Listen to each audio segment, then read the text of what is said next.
Ya, assalamualaikum sobat sekalian, bertemu kembali dengan TMC Blog. Kali ini kita akan membahas hasil balapan yang baru aja terjadi ya di Sepang, yaitu kemenangan dari Veda Ega Pratama, pembalap Indonesia yang baru akan berusia 15 tahun nanti di race 2 di Sepang. Kemenangan Veda Ega Pratama ini sekaligus merupakan kemenangan ketujuh dari musim ini yang telah berjalan 10 kali balapan di 5 seri. Jadi ibaratnya udah kayak 70% dia menang gitu loh.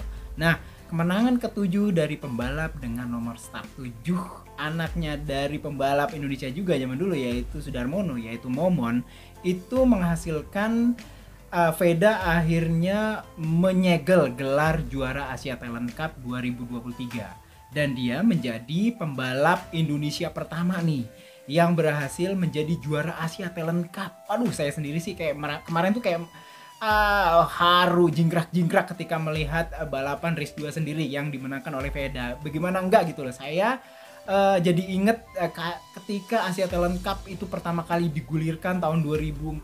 Ketika itu saya udah langsung meliput gelaran ini tuh langsung di setiap sirkuit di Asia. Wow, bayangin waktu itu sempet ke Zhuhai, terus ke Motegi pertama kali meliput di Motegi, terus habis itu balapan di tempat-tempat lain di Sepang, terus habis di Chang, di Buriram gitu ya, dan bahkan di Lusail Qatar.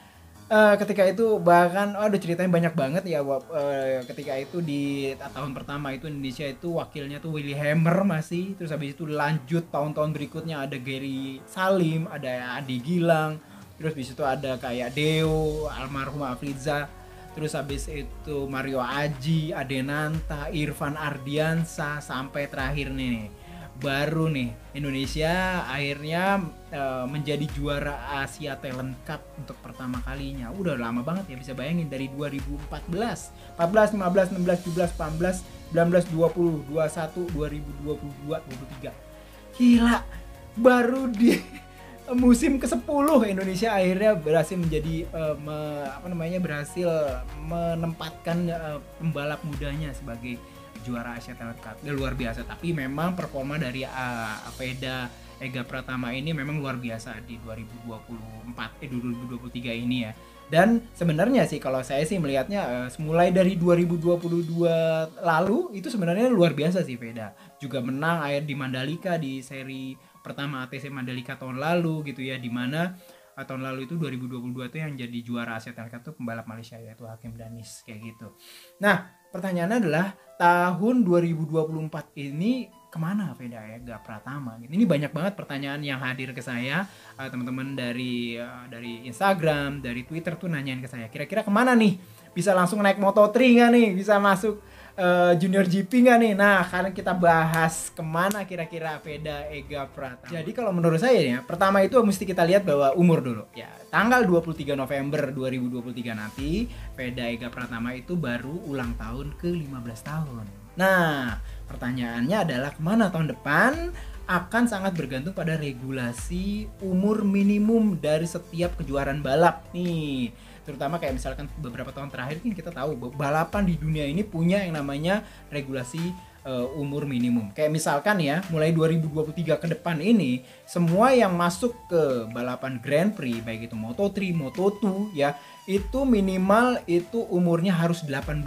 Di bawah 18 nggak bisa masuk, kecuali ada pengecualian kalau tahun-tahun kemarin, yaitu juara Junior GP, kalau dulu namanya CEV Moto3 Junior World Championship, terus habis itu juara dari Red Bull Rookie Cup, Rare BRC. Nah itu ada pengecualian, mungkin kurang setahun masih bisa, tapi ke depan semuanya harus 18 tahun untuk masuk Moto3, Moto2 gitu ya. Jadi artinya Veda tahun depan 2024 nggak mungkin bisa yang namanya naik Moto3 World Championship ya. Terus habis itu Junior GP gimana? Pertanyaannya. Nah, Junior GP juga nih pertanyaannya adalah Junior GP juga punya regulasi umur minimum yaitu 16 tahun sayangnya. Gitu, 16 tahun. Jadi pas nanti musim 2024 dari Junior GP bergulir, Veda ini umurnya masih 15. Jadi masih di bawah umur. Jadi belum bisa. Kalau menurut saya, menurut regulasi Veda belum bisa atau belum boleh masuk ke Junior GP. Pertanyaannya, teman-teman mungkin ada yang maksa ya nih. Gue gimana dong? Bisa nggak nego ke Dorna nih pakai ijazah juara Asia Talent Cup? Pertanyaan saya adalah gini aja deh. Saya nggak tahu jawabannya, tapi kalau kita mau flashback ke belakang, Hakim Danis waktu juara atau menjadi juara Asia Talent Cup 2022 itu umurnya baru 15 tahun juga. Ketika itu dia bulan Juli tahun 2022 itu berumur 15 tahun. Tahun ini 2023 Hakim Danis itu nggak bisa balapan di Junior GP. Hakim Danis pembalap dari Malaysia ini hanya bisa balapan di Red Bull Rookies Cup, terus habis itu di European Talent Cup. Nah, jadi menurut saya untuk tahun depan sepertinya solusi buat Veda Ega Pratama itu juga secara umum karena memang dibatasi oleh umur ini ya, kecuali nanti ada amandemen, tapi kayaknya sih nggak mungkin ada amandemen kayak begitu.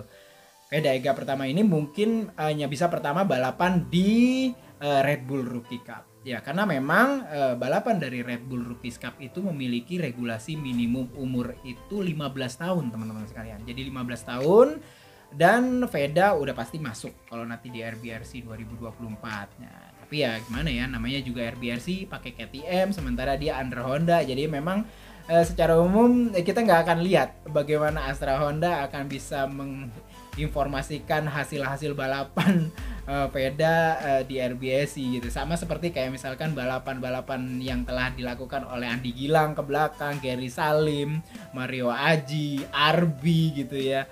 Itu kan secara umum nggak pernah diinformasikan oleh Astra Honda karena memang ya dia pakai motor kompetitor yaitu KTM. Jadi ya kita mesti paham lah kira-kira hal seperti itu. Nah, selain dari RBSI, kalau menurut saya kalau misalkan Veda Ega mau, terus bapaknya Momon atau Sudarmono mau, terus habis itu Astra Honda juga oke. Terus habis itu timnya Astra Honda Racing Team oke, dia bisa cobain European Talent Cup. European Talent Cup ini juga balapan yang secara umum mirip dengan Asia Talent Cup. Levelnya sih sama sih. Cuman memang kalau di Asia Talent Cup itu homogen banget sampai livery atau warnanya sama gitu semua. Hanya nomornya aja yang beda. Motornya pakai NSF 250R, Moto3 generasi pertama dari Honda. Di European Talent Cup juga sama, menggunakan NSF 250R, Moto3 generasi pertama dari Honda, tapi liverynya beda-beda tuh, tergantung tim. Nah, di situ Astra Honda mungkin bisa pakai livery Astra Honda tuh di situ deh. Menarik tuh untuk marketing kayak gitu ya. Lalu selain itu ya balapan di mana lagi ya? Dia ya Asia Road Racing Championship ya, AP 250. Kenapa? Karena kalau untuk masuk SS 600 pun kayaknya Super Sport kayaknya belum nyampe ya regulasi umurnya SS 600. AP 250 lah untuk bisa ngisi waktu dan bisa menjaga momentum. Nah, inilah yang penting untuk Veda Ega Pratama, yaitu ke depan dia harus menjaga momentum supaya bisa tetap fit, posturnya tetap terjaga, semangatnya terjaga sehingga tahun 2025 nanti dia siap karena secara umur siap ya untuk bisa masuk ke jenjang selanjutnya yaitu Junior GP. Junior GP ini nih secara spek motor udah mirip banget seperti Moto3, timnya juga pengelolaannya juga sama seperti kayak di Moto3. Ini merupakan salah satu kawah Chandra di muka yang paling deket lah kalau untuk bisa merasakan seperti apa Moto3 sambil menunggu umurnya sampai ke 18 tahun untuk Veda Ega Pratama. Jadi itu tuh ya teman-teman sekalian, informasi yang bisa saya berikan kali ini di vlog ini mengenai jawaban kira-kira 2024 Veda Ega Pratama akan kemana. Semoga bermanfaat, sampai bertemu di vlog selanjutnya. Assalamualaikum warahmatullahi wabarakatuh.